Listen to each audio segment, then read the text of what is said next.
Bismillahirrahmanirrahim. Alhamdulillahirabbil alamin. Wa bihi nasta'inu ala umurid dunya waddin.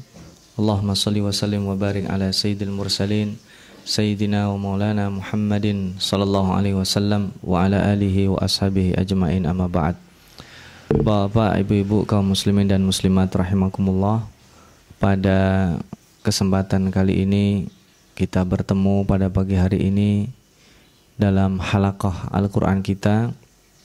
Kita berdoa mudah-mudahan kita diberikan keistiqomahan untuk terus menadabburi Al-Quran, kemudian mengamalkan, dan setelah itu menebarkan dan mengajarkan kepada sebanyak-banyak orang. Yang kedua, pada kali ini dengan bergantinya hari dan kita tepat berada di tengah bulan Dzulqa'dah, kita juga menyiapkan di saat saudara-saudara kita pergi melakukan ibadah haji. Kita yang di sini juga menyiapkan bahwa nantinya Allah akan karuniakan kepada kita sebuah waktu yang hanya berulang 1 tahun sekali. Bisa jadi kita tidak dapat menjumpainya, yaitu di bulan Dzulhijjah, yang kita disunahkan melakukan kebaikan di sana, wabil khusus puasa, berzikir dan lain sebagainya. Kita akan melanjutkan pada kesempatan kita pagi hari ini insyaallah, lanjutan dari kisah Bani Israel yang pekan lalu kita mendiskusikan ada sebuah kasus pembunuhan yang sudah bisa dipecahkan, tetapi sepertinya Allah Subhanahu wa taala masih melanjutkan sindiran-sindiran atau teguran-teguran yang dilakukan oleh Allah untuk menyembuhkan beberapa penyakit sosial. Kali ini kita akan melanjutkan insyaallah pada ayat ke-77 sampai insyaallah kita akan akhiri ayat 83. Sedikit sebagai penyambung, pada pekan lalu Nabi Muhammad SAW berserta umat Islam dipesan jangan terlalu berharap beriman kepada mereka beriman kepada dakwah Nabi Muhammad SAW, dikarenakan ada beberapa sikap yang bukan cukup sulit karena memang menjadi sebagian tabiat mereka, yaitu susah menerima kebenaran dari orang lain. Yang ini terlihat ketika ada orang yang netral yang kemudian membela Nabi Muhammad SAW, mereka justru ditegur oleh sebagian mereka. Dan ketika terakhir di sini dikatakan afala ta'qilun, itu adalah untuk menjelaskan, harusnya kan afala ya'qilun, apakah mereka tidak berpikir, tapi di sini apakah kamu tidak berpikir. Di sini seolah-olah Allah ingin berbicara langsung dengan mereka, yang pertama. Yang kedua, karena khitab ini adalah untuk umat Islam. Afatatma'una, dan diakhiri di sini dengan afala ta'qilun. Dan kita akan kembali di sini membaca dengan salah satu uslub yang dikenal dalam ilmu tafsir dengan uslubul hikayah, dengan menceritakan. Kita akan mulai ayat 77. A'udzubillahi minasyaitonirrajim. Awala ya'lamuna annallaha ya'lamu ma yusirruna wa ma yu'linun. Ini lanjutan dari yang kemarin ya, sebenarnya masih nyambung ya. Apakah mereka tidak tahu sesungguhnya Allah itu mengetahui sesuatu yang mereka sembunyikan dan sesuatu yang mereka tidak sembunyikan, mereka pertunjukkan. Nah, ini kelihatannya sederhana, tapi kata-kata ini sangat luar biasa. Kenapa?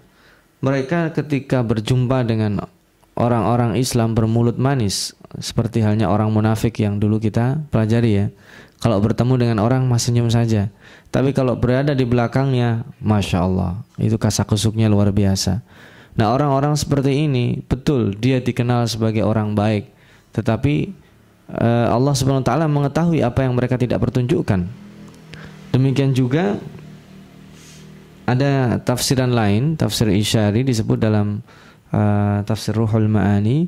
Ini juga mengisyaratkan orang yang tahu terhadap sesuatu, kemudian dia melakukan sesuatu yang tidak boleh dilakukan, atau sebaliknya, orang yang tahu terhadap sesuatu kemudian tidak mengerjakan yang dia anjurkan, itu di sisi Allah SWT sangat besar konsekuensinya.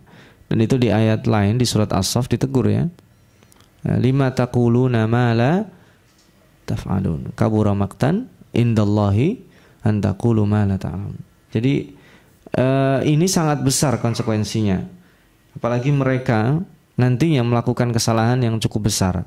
Jadi orang tadi bukan hanya mengatakan kemarin ya dikatakan ya atuhadditsunahum bima fatahallahu alaikum liyuhajukum kemarin. Loh, kamu kok ngasih tahu? Itu kan ngasih tahu sesuatu yang bisa menyebabkan kita ini kalah kualitas, bisa menyebabkan kita kalah pengaruh di tengah masyarakat. Padahal itu benar ya. Makanya nanti yang di sini ada di ayat 2 ayat yang akan kita baca setelahnya itu akan mengungkap siapa sesungguhnya eksistensi mereka. Di ayat 78 wa minhum, di antara orang-orang Bani Israel itu, Yahudi itu, ummiyun, yaitu orang-orang yang tidak bisa baca tulis. Selama ini, mohon maaf, ketika kita bilang kata-kata ummi atau buta huruf, tidak bisa baca, tidak bisa menulis, itu ini identik dengan bangsa Arab. Ya, padahal sesungguhnya buta huruf itu ada di setiap bangsa.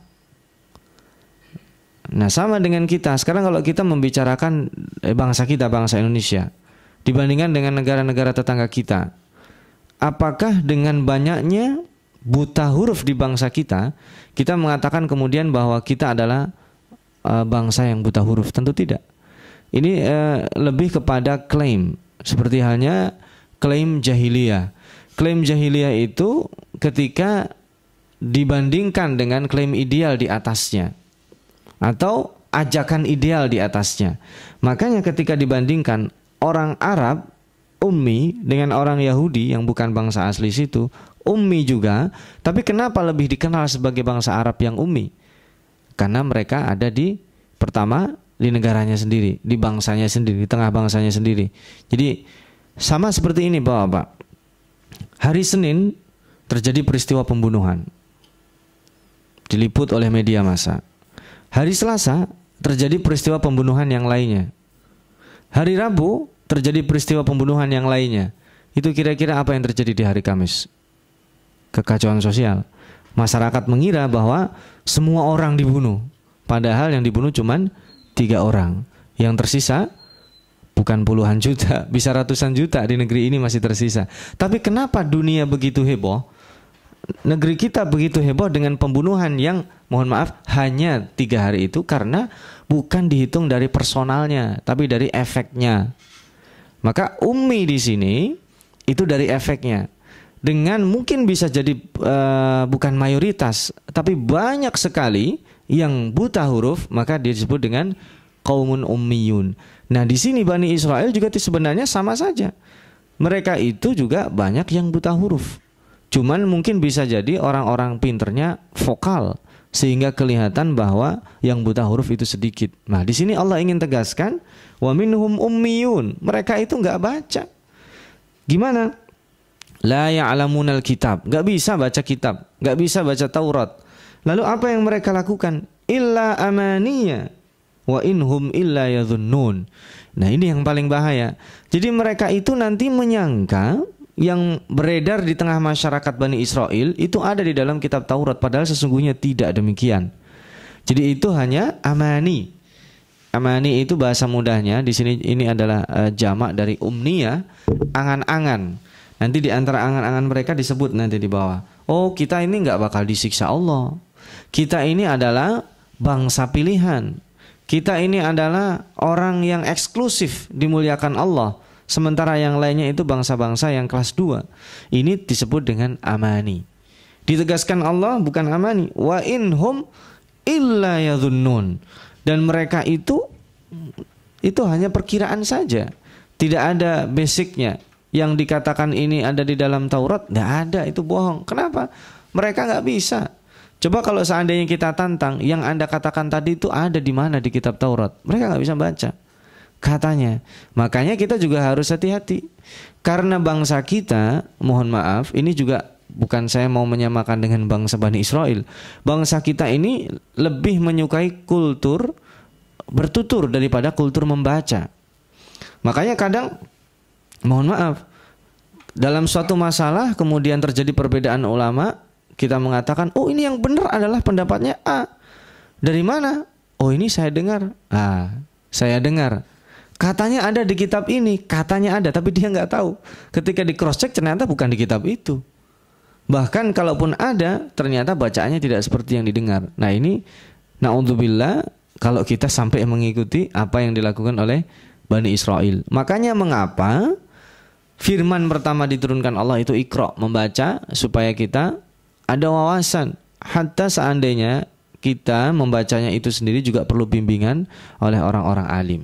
Nah ini kita lanjutkan. Ini pertama mereka klaim kebenaran. Yang kedua mereka itu ternyata tidak bisa membaca. Ketika Allah katakan, Allah juga bijak ya. Wa minhum, di antara mereka, dan itu jumlahnya banyak. Banyak itu bukan berarti mayoritas, tapi tidak sedikit. Seperti tadi, wah semua orang membunuh, padahal cuma 3. Tapi yang dihitung di sini bukan hitungannya, tetapi efek dari 3 orang peristiwa pembunuhan yang sangat kejam itu adalah kepada ketakutan sosial. Nah, di 79 Allah melanjutkan, fawailun, celaka, lilladzina yaktubuna alkitab biaidihim thumma yaquluna hadza min indillahi liyashtaru bihi thamanan qalila. Dan mereka itu ditipu dan Allah mengecam, fawailun, sungguh celaka, orang-orang yang menulis sesuatu tulisan kemudian dia nisbatkan bahwa itu adalah perkataan Allah. Ini memang orang kalau berada di dalam posisi dia sebagai pemegang kebijakan, sebagai orang yang punya otoritas menjelaskan sesuatu, itu tergoda supaya kata-katanya itu ditahbiskan sebagai kata-kata yang tertinggi. Nah ini makanya di sini orang-orang Bani Israel di antara mereka yang tidak bisa menulis, mereka mengaku dan mengklaim itu ada di dalam Taurat. Sementara yang bisa menulis punya akhlak lain. Jadi di sini dua-duanya buruk ya. Yang mohon maaf, orang-orang yang tidak tahu, oh itu ada di dalam Taurat. Dikit-dikit, oh itu ada di dalam Taurat gitu. Sementara yang bisa membaca Taurat punya akhlak yang luar biasa bejatnya. Apa? Mereka menulis, merekayasa sesuatu yang sebenarnya tidak ada. Kenapa? Ini ciri-ciri orang yang, mohon maaf kalau dalam bahasa sosial, orang yang bodohnya tidak tahu diri, orang yang pinternya keblinger digunakan untuk membodohi orang-orang yang bodoh. Mereka menulis, kemudian yang mereka tulis itu dikatakan ini termasuk Taurat. Makanya Allah katakan fawailun. Wail itu keras ya. Kata-kata wail itu keras. Seperti waihun, waisun itu keras. Waihun, keras. Itu masdar dalam bahasa Arab, tidak ada fiilnya. Tidak ada dipergunakan untuk ini satu atau dua atau banyak. Itu sama. Itu menandakan satu yang dipakai untuk semuanya. Itu keras dalam bahasa Arab. Wailun, kalau bahasa kita mungkin orang marah, ketipu gitu, mengucapkan kata-kata ini. Tapi ini yang paling halus yang dipilih oleh Allah. Celaka, sangat celaka. Siapa? Yaitu orang-orang yang menulis dalam kitab dengan tangan mereka, thumma yaquluna hadza min indillah. Ini Taurat. Jadi ini adalah kisah pertama kali kenapa Taurat itu didistorsis di sini. Dan karena Taurat itu ditulis setelah Nabi Musa meninggal, berbeda dengan Al-Quran. Kalau Al-Quran ditulis pada saat Nabi Muhammad SAW masih hidup, cuman tidak dikumpulkan dalam bentuk satu kitab seperti kita. Jadi baru dikumpulkan di zaman Abu Bakar dan diperbanyak di zaman Utsman. Nah, maka diulang oleh Allah 3 kali, diulang lagi. Fawailun lahum, sungguh celaka lagi bagi mereka, mimma katabat aidihim, karena yang mereka tulis. Wawailun lahum, celaka mereka. Ini diulang 3 kali, luar biasa. Wawailun lahum mimma yaksibun. Ini permasalahannya bukan masalah tulisan. Ini permasalahannya aspeknya banyak ya. Selain sisi ideologis, sisi ekonomis.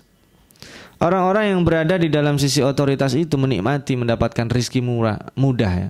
Biasanya mereka pertama kali coba-coba. Setelah menghasilkan, lumayan juga hasilnya ya. Kita nulis-nulis begini. Akhirnya mereka membuat itu menjadi profesi. Profesinya luar biasa apa? Menyelewengkan. Profesinya adalah mengubah isi Taurat. Itu sudah menjadi profesi di sini. Di sini ditegaskan Allah 3 kali. Celaka orang yang melakukan penulisan itu. Yang kedua, sungguh celaka apa yang mereka tulis. Yang pertama orangnya, yang kedua isinya. Jadi Allah tidak bertanggung jawab isinya. Yang ketiga, celaka itu pekerjaannya.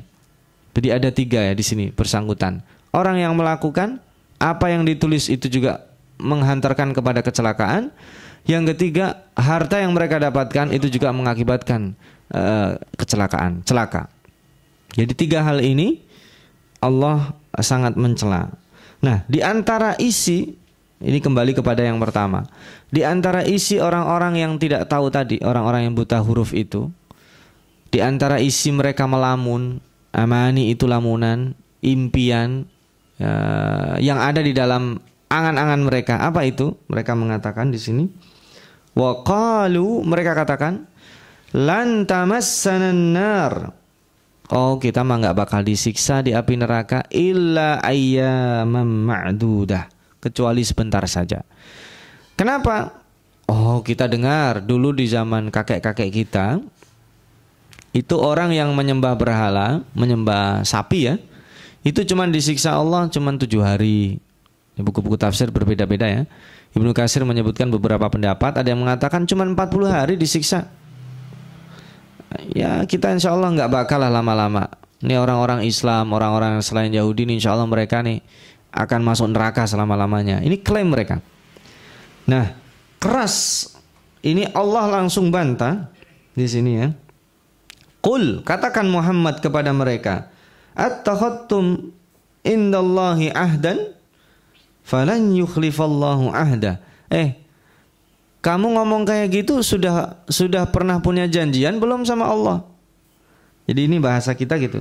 Qul, katakan Muhammad, attakhadtum, sudahkah kalian mengambil janji indallahi ahdan, di sisi Allah, falan yukhlifallahu ada. Kalau itu sudah kalian ambil janjinya, Allah nggak pernah itu menyelisihi janjinya.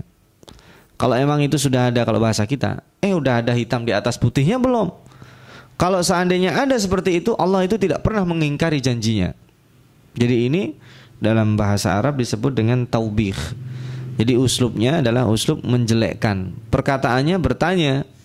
Jadi konteksnya bertanya, tetapi sesungguhnya di sini adalah untuk menjelekkan. Enak aja, emang Allah kapan janjian sama situ? Itu sama kita kalau kita katakan kita ntar kalau masuk surga, ntar dulu masuk surga emang udah janjian sama Allah misalnya. Nah, ini yang disebut dengan istidraj lagi. Allah dalam perkataannya di sini bertanya, tapi sesungguhnya merendahkan mereka. Atau kata Allah, am taqulun 'alallahi ma la ta'lamun. Nah, ini kembali, kalau tadi uslubul hikayah, di sini seolah-olah uslubul mukhatabah. Meskipun di sini kontennya adalah yang disuruh mengatakan bukan Allah, tapi seolah-olah Allah langsung berbicara dengan orang-orang Yahudi, orang-orang Bani Israel yang dimurkai Allah itu. Am taquluna 'alallahi ma la ta'lamun.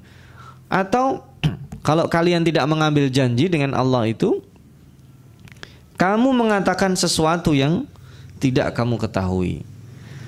Dan itu yang terjadi, betul ya? Kenapa? Tadi mereka adalah ummi. Dari mana hasilnya perkataan itu? Dari hayalan mereka. Dari mana hasilnya munculnya pernyataan itu? Adalah dari cerita-cerita yang dimunculkan oleh pendeta-pendeta mereka. Jadi ini crowded ya. Seburuk-buruk masyarakat itu seperti ini. Ketika mohon maaf, orang-orang yang belum tahu nggak mau cari ilmu. Ketika mohon maaf, orang-orang yang sudah tahu membodohi masyarakat. Itu seburuk-buruk masyarakat. Masih mending kalau salah satu di antaranya itu tidak ada. Tapi kalau dua-duanya itu sangat buruk sekali. Yang tidak tahu atau mohon maaf, dia merasa bodoh, tidak tahu, nggak sadar. Tempo hari sudah kita tadaburi ya. Ada 4 jenis klasifikasi manusia yang dikategorikan Imam Ghazali dalam Ikhya-nya. Rajulun yadri wa yadri annahu yadri fahuwa alim fasahibuhu. Orang yang tahu bahwa dirinya itu adalah tahu, ini konteksnya bukan sombong ya, maka harus kita perbanyak dekat dengan orang seperti ini. Ini orang alim, kita harus banyak dekat dengan dia. Ada rajulun yadri wa yadri annahu la yadri. Orang yang tahu diri bahwa dirinya itu nggak tahu, ini adalah orang yang lemah. Maka orang seperti ini harus disayangi, atau fa'allimhu, ajari dia. Nah, yang ketiga dan keempat ini yang ada masalah sebenarnya. Rajulun yang ketiga itu, rajulun la yadri annahu yadri, orang yang tidak tahu bahwa dirinya itu orang tahu, fahuwa ghafil, ini orang tidur. Fa'auqidhu, bangunin dia. Dia sebenarnya orang pintar, orang baik. Tapi karena dia berada di tengah orang-orang atau di tengah suasana yang nggak bagus, tidak mendukung, dia nggak tahu bahwa dirinya itu mutiara. Orang kayak gini adalah orang yang tidur, orang yang ghafil, ghaflah. Fa'aiqidhu, bangunin orang kayak gini. Dan yang paling buruk itu yang terakhir. Rajulun la yadri wa la yadri annahu la yadri. Ini seseorang yang tidak tahu bahwa dirinya itu orang yang nggak tahu. Nah, ini orang yang kayak gini harus dijauhi. Harus fabta'id minhu. Harus jauh kita orang seperti ini. Nah, ini masyarakat ini yang disitir di dalam Al-Quran ini ummi. Dia nggak baca, nggak nulis, kemudian klaim, oh itu ada di dalam Taurat. Itu buruk satu sisi. Kemudian orang yang bisa membaca Taurat untuk diajarkan kepada orang-orang yang tadi tidak tahu, dia ubah itu. Nah, ini kan dua sisi yang sangat buruk di dalam masyarakat. Yang lemahnya tidak tahu diri, yang kuatnya bukan lebih luar biasa, menindas yang tidak tahu. Menindasnya bukan secara fisik, tapi dibodohi dengan akidah-akidah yang sangat sesat. Jadi mereka dikatakan, oh kita insya Allah nggak banyak disiksa, paling beberapa hari saja. Dan ini beredar kemudian dianggap sebagai sebuah keyakinan, bahwa kami kata, kalau ini hitopnya adalah berbicara kepada selain orang Yahudi, kita adalah negara atau warga negara atau bangsa yang dipilih oleh Allah. Dijawab, dari mana itu? Ada perjanjiannya tidak dengan Allah, atau yang kalian katakan itu sesuatu yang sebenarnya tidak ada? Maka di sini dibalas langsung, bala. Dalam bahasa Arab kata-kata bala itu konteksnya adalah ngelihat sebelumnya. Bala itu asli sesungguhnya bukan iya, tetapi konteks sebelumnya kalau negatif itu menafikan, kalau positif itu menguatkan. Di sini sebelumnya adalah, ataukah kalian katakan sesuatu yang kalian tidak tahu? Bala, itu jawaban Allah ya. Itu bisa kalau dalam bahasa yang lainnya itu kalla. Jadi bala di sini adalah mengukuhkan sesuatu yang melawan dari sifat negatif mereka. Tapi sebenarnya kan Allah bisa menjawab, atau kalian mengatakan sesuatu yang kalian tidak tahu? Bala, iya, yang kalian katakan seperti itu. Tetapi sesungguhnya yang terjadi itu tidak seperti itu. Itu kata-kata bala artinya. Lalu seperti apa yang terjadi? Nah, ini dia. Seseorang kasaba sayyi'atan wa ahatat bihi khati'atuh faulaika ashabun narihum fiha khalidun. Ini syirik ya. Seseorang yang melakukan keburukan, sayyi'ah di sini ada yang menafsirkan syirik. Karena dikatakan hum fiha khalidun, itu kesalahan yang mengakibatkan kekekalan di dalam neraka, itu syirik saja. Selain syirik, kata Allah, innallaha la yaghfiru ay yushraka bihi syai'a wa yaghfiru ma duna dzalika liman yasha. Allah itu mengampuni semua dosa selama tidak syirik. Dalam surat An-Nisa juga dikatakan. Dalam hadis qudsi Allah katakan, ya bani Adam, lau ji'tani biqurabid dunya khataya. Wahai bani Adam, kalau kamu mendatangiku dengan dunia dan seisinya itu penuh dengan kesalahanmu. Jadi kesalahan yang kita punya itu bukan hanya seluas langit, selebar daratan, tapi sedunia dan seisinya, itu berarti kan kita nggak punya kebaikan. Tetapi kata Allah, la tusyrik bi syai'a ghafartulak fala ubali. Jadi kata Allah dalam hadis qudsiynya, kalau seandainya engkau mendatangiku dengan seluruh kesalahan, ibaratnya dunia dan seisinya itu penuh dengan kesalahan, catatannya asal enggak menyekutukan Allah, kata Allah, ghafartulak wala ubali, aku pasti akan mengampuni dosa-dosa kalian. Syaratnya itu tadi, jangan kita melakukan kesyirikan. Karena kesyirikan itu dosa yang paling besar. Kesyirikan itu bukan hanya simbol, tapi di situ berarti kita munafik. Itu tadi, syirik yang paling kecil itu syirik khafi. Itu sifat kemunafikan yang dimulai dari akhlak kita. Kita di depan Allah begini, di depan orang lain begini, lain, itu kemunafikan. Makanya Rasulullah SAW mengajarkan kepada kita sebuah doa. Karena apa? Ittaqus syirka fa innahu akhfa min dabibin namli. Ini pesan kepada Umar bin Khattab dan juga para sahabat.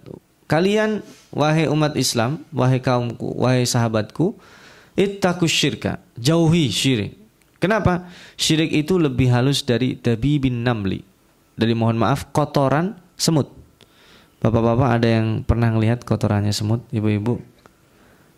Sangat halus kan? Lalu mereka bagaimana caranya?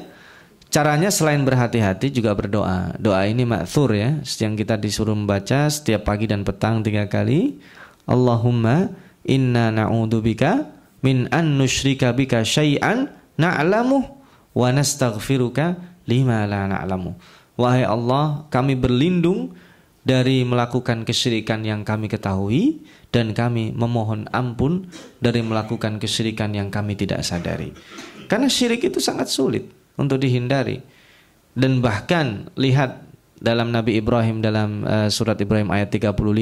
Setelah beliau konteksnya berdoa memohon keamanan, Rabbi ja'al hadal balada amina. Ya Allah, jadikan negeri ini negeri yang aman. Perspektif keamanan yang paling nomor 1 Nabi Ibrahim apa? Perspektif akidah. Lihat lanjutannya. Wajnubni wa baniya an na'budal asnam. Jadi konteksnya adalah konteks keamanan nomor 1, security awareness-nya itu kalau negeri kita itu aman dari syirik. Itu kan sama kalau kita nganterin anak sekolah. Doanya juga gitu. Ya Allah, jadikan sekolah ini sekolah yang aman. Itu artinya bukan anak kita aman dari teror. Iya, itu betul. Tapi nomor 1 aman akidahnya.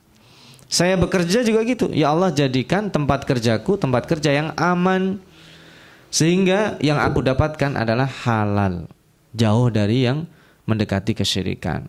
Kita tinggal rumah kita, keluar, ya Allah, jadikan orang-orang yang ada di dalamnya orang-orang yang Engkau amankan. Betul, aman itu artinya nggak ada pencopet, nggak ada perampok. Tapi nomor 1 adalah jangan sampai akidah orang-orang yang di dalamnya terganggu. Oh, di dalam rumah kok terganggu? Oh, sekarang ada televisi, ada internet. Itu adalah min dabibin namli tadi itu, lebih halus dari kotoran semut.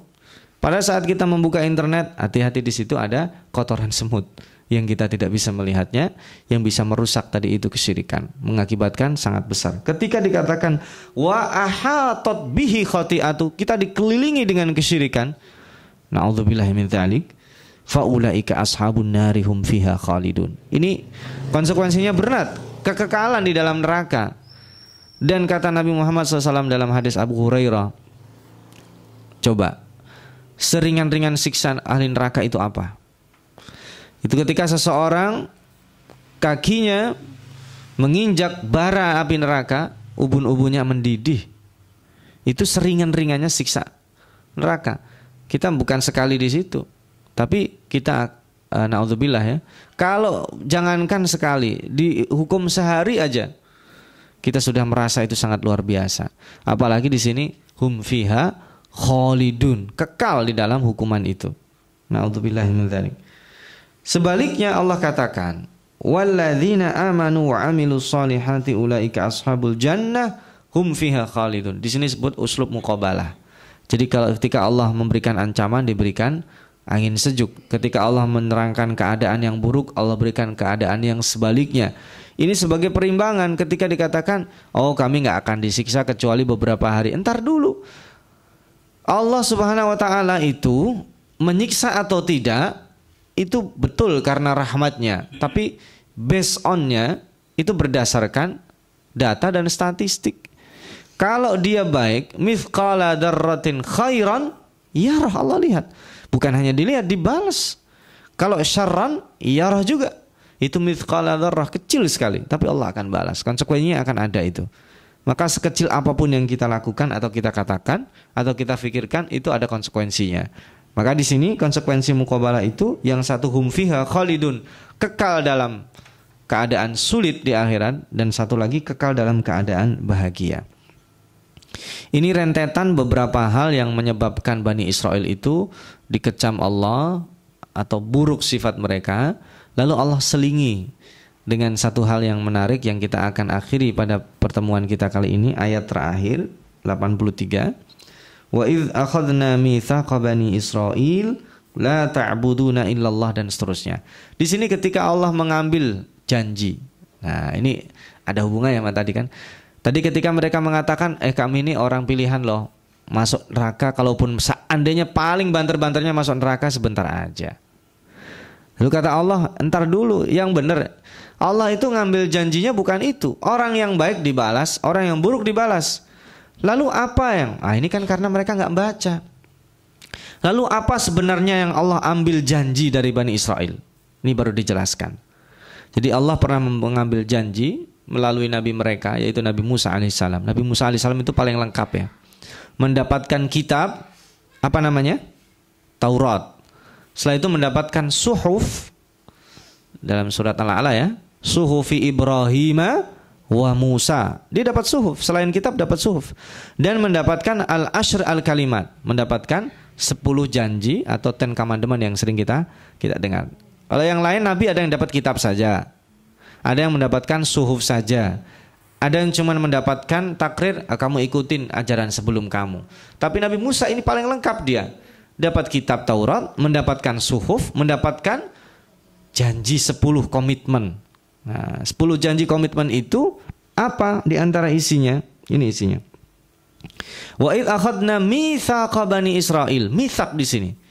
Mitsaq itu adalah janji yang keras. Seperti halnya suami istri itu disebut dengan mitsaqan ghalidha.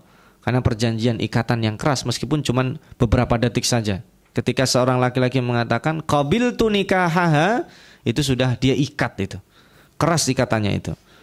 Nah, siapa yang mengurainya itu sangat buruk. Meskipun kita nggak menggunakan hadis yang dhaif ya. Kita sering mengatakan abghadul halal indallahi at-talaq.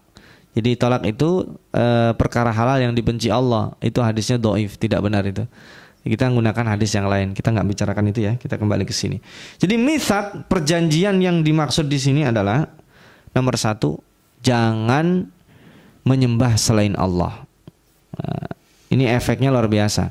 Kenapa Allah nggak mengatakan wa id akhadna mitsaqa bani Israila u'budullah, sembahlah Allah. Itu sama dengan tempo hari yang kita tadaburi ya. Ya. Apa yang kita tadaburi? Iyyaka na'bud, dikunci objeknya. Hanya kepadamu kami menyembah, supaya kita nggak nyembah yang lainnya. Kalau na'buduka, kami menyembahmu, menyembah Allah, nyembah yang lain juga. Ini sama kalau seandainya ikatan perjanjiannya itu adalah kalian sembahlah Allah. Itu kan berarti ada kemungkinan Allah memberikan tolerir kalau kita menyembah selain Allah. Tapi ini tidak. Dari awal Bani Israel dikunci di sini janjinya. La ta'buduna illallah. Jangan sekali-kali kalian sembah kecuali Allah. Ini yang luar biasa ya. Jadi dikunci, nggak boleh kita noleh-noleh lagi. Kalau udah nyembah Allah ya sudah, murni. Meskipun tadi ya, di antara penyembahan dan totalitas penghambaan kita itu kadang diselingi syirik yang lebih halus dari Dabi bin Namal tadi itu. Wabil walidaini ihsana, yang kedua berbuat baik kepada orang tua, ma'ruf ya di sini, birrul walidain. Yang ketiga wadzil qurba, kerabat. Selain orang tua kita punya kerabat. Kerabat itu luas, dari bapak, dari ibu. Ntar kalau kita menikah kita punya disebut musyawarah ya. Atau kalau dalam bahasa kita ada ipar, kemudian ada lagi keponakan, ada paman, ada bibi, itu kerabat disebut. Orang yang dekat, dzawil qurba, orang-orang yang dekat dengan kita. Wal yatama, dan ini meskipun bukan kerabat, ada lagi yang harus disayangi. Siapa? Orang-orang yang yatim. Benar, kita sering ada beberapa momentum kita sebut dengan Idul Yatim, hari idnya orang-orang yatim. Di situ orang yatim disantuni, semua orang berlomba-lomba. Tetapi lebih dari itu, orang-orang yatim harus diperhatikan sepanjang tahun, bukan hanya dalam momentum-momentum tertentu. Kemudian wal masakin, orang-orang yang miskin. Orang-orang yang miskin yang memerlukan bantuan. Wa qulu linnasi husna. Di sini kalau tadi itu sifatnya adalah sifat kita kepada orang lain secara fisik, materi, maka ada yang non materi. Wa qulu linnasi husna. Ini untuk orang kaya ataupun orang miskin harus berkata-kata baik. Lalu wa aqimus shalah, dirikan salat. Bani Israel ada salat. Nabi Adam pun ada salat. Jadi salat itu bukan ibadah yang pertama yang diturunkan Allah kepada umat Nabi Muhammad. Tapi sejak Nabi Adam, salat itu diwajibkan. Cuman cara dan seperti apa itu kita tidak tahu. Wa atuz zakah, bayar zakat juga. Bani Israel pernah disuruh bayar zakat. Tetapi kata Allah, "Tsumma tawallaitum illa qalilan minkum wa antum mu'ridun." Tetapi sayang, sebagian besar di sini. Nah, di sini. Karena bahasanya tawallaitum illa qalila, yang melakukan itu sedikit. Allah enggak mengatakan harusnya yang tidak melakukan banyak, tidak, dibalik sama Allah. Tapi thumma tawallaitum, berpaling, illa qalilan minkum, hanya sedikit. Wa antum mu'ridun, sebagian besar itu mu'ridun. Mu'ridun itu bahasa politiknya itu oposisi. Nah, makanya oposisi dalam bahasa Arab mu'aradah. Mu'ridun itu adalah dia sudah negative thinking. Oh, ini enggak benar. Ketika misalkan la ta'buduna illallah, enggak juga lah, bolehlah kita sekali-kali menyembah itu sapi. Nah, makanya sapi itu bukan hanya sekedar disuruh menyembelihnya. Tempo hari kita katakan itu simbol supaya mereka itu, di benak mereka sapi itu dihinakan, bukan untuk disembah. Nah, mungkin prosesnya lain ya. Kalau kita berdakwah di tempat saya itu, kalau Idul Kurban dulu bahkan mungkin sebagian sekarang di tempat saya menyembelih sapi masih aib karena menghormati agama lain. Tapi sudah saatnya ketika masyarakat itu sudah kuat, itu pelan sapi-sapi harus kita sembelih itu. Bukan untuk menistakan keyakinan orang lain, tetapi untuk ini supaya memurnikan la ta'buduna illallah. Kalau sudah saatnya tentunya. Memang masih di beberapa daerah masih memelihara itu. Padahal kan sudah puluhan tahun yang lalu, sudah ratusan tahun yang lalu. Di tempat tinggal saya di Kudus itu, kalau Idul Kurban jarang. Masih ada yang kita hormati keyakinan orang lain sehingga sapi itu nggak perlu disembelih. Atau kalau bapak-bapak pergi ke sana makan soto, itu dagingnya bukan daging sapi, juga bukan daging kerbau, daging kambing, tapi daging kerbau. Nah, ini berangkatnya secara ideologis. Tapi kemudian ke belakang orang tidak tahu, harusnya dia memahami kisah Bani Israel itu. Kenapa yang disuruh nyembelih itu sapi? Karena supaya mereka ikatan dengan sapinya itu pelan-pelan bisa ditinggalkan. Nah, ini makanya ketika mereka menawar itu tidak ada. Namanya mithaq, perjanjian, hitam di atas putih bahasa kita sekarang, nggak bisa ditawar lagi. Jangan menyembah selain Allah. Berbuat baik kepada orang tua, mohon maaf. In case orang tua itu adalah berlainan akidah, kita tetap disuruh berbuat baik. Lihat siapa orang tua yang paling buruk, lebih buruk daripada Fir'aun. Tapi kata Allah apa? Faqula lahu qawlan layyina. Datangi Fir'aun, bicara dengan lemah lembut. Kenapa? Karena Fir'aun itu adalah orang tua asuhmu. Tetap harus berbicara dengan baik, tidak boleh membentak. Orang tua, seburuk-buruk orang tua, anak tetap punya kewajiban birrul walidain, berbuat baik. Bukan berarti taat kepadanya. Kalau maksiat gak boleh kita taat. Ihsan itu lebih daripada sekedar menaati. Ihsan itu berkata-katanya lembut, berbuat baik, dan tidak membalas keburukan mereka dengan keburukan. Dan seterusnya ya, ada itu ya. Wa antum mu'ridun, sebagian besar mereka itu mengambil langkah jarak dengan perjanjian itu. Jadi ini yang dimaksud dengan janji. Bukan kata Allah, oh surga udah dikapling untuk kalian. Itu omong kosong. Am taquluna 'alallahi ma la ta'lamun. Jadi ini sesungguhnya janji-janji Allah yang diberikan kepada Bani Israel, yang diikat untuk Bani Israel lakukan. Nah, ini sekilas yang kita tadaburi. Melanjutkan pekan lalu hal-hal yang dikritik oleh Allah SWT, penyakit sosial yang paling buruk, ya, ini khulasah saja, ringkasan saja, adalah ketika orang-orang yang tidak tahu, dia tidak sadar sehingga dia menjadi bodoh, kemudian mengatakan sesuatu yang dia tidak tahu. Sementara orang-orang yang tahu tidak memberitahu, tetapi justru membodoh-bodohi. Itu dua kondisi sosial yang paling buruk di tengah masyarakat. Dan kemudian Allah obati. Sebenarnya yang dibalas Allah itu bukan itu. Yang baik dibalas baik, yang buruk dibalas buruk. Dan janji Allah itu bukan yang kamu katakan kamu gak bakal disiksa, bukan. Tapi janji Allah kepada Bani Israel itu, di situ saya sebut ya, tidak beribadah kecuali kepada Allah, berbuat baik kepada orang tua, kepada kerabat, kepada yatim dan miskin, kemudian berkata baik kepada manusia, mendirikan sholat, membayar zakat. Itu janji Allah yang harus kalian lakukan. Dan ini juga berlaku kepada umat Islam. Nah, ini meskipun ini bukan syariat kita, tetapi ini dikukuhkan sehingga menjadi syariat Islam. Sama, semua nabi-nabi itu syariatnya adalah syariat tauhid. Kita dilarang menyembah kecuali hanya Allah Subhanahu wa taala. Makanya kalimat tauhid itu apa bunyinya? La ilaha illallah. Itu adalah untuk menafikan dan menghilangkan yang lain-lainnya dulu, baru kemudian illallah untuk menahbiskan dan mengukuhkan bahwa Allah adalah satu-satunya zat yang boleh memasuki hati kita untuk kita esakan. Ini yang mungkin bisa kita tadabburi pada kesempatan pagi kali ini. Mudah-mudahan makin mendekatkan kita dengan orbit kebaikan, dan kita berdoa mudah-mudahan makin banyak orang yang memiliki kesamaan visi kita, sehingga pada saatnya nanti Al-Quran semakin banyak diamalkan oleh orang-orang yang ada di sekitar kita dan oleh umat Islam secara umum. Mudah-mudahan bermanfaat. Sekali lagi mohon maaf jika ada kata-kata yang kurang. Kita tutup dulu, nanti jika ada yang mau bertanya kita lanjutkan setelah kita tutup. Wa jazakumullahu khairan. Aqulu qauli hadza ja'alanallahu iyyakum minal ladzina yastami'unal qaula fayattabi'una ahsana. Wassalamualaikum warahmatullahi wabarakatuh.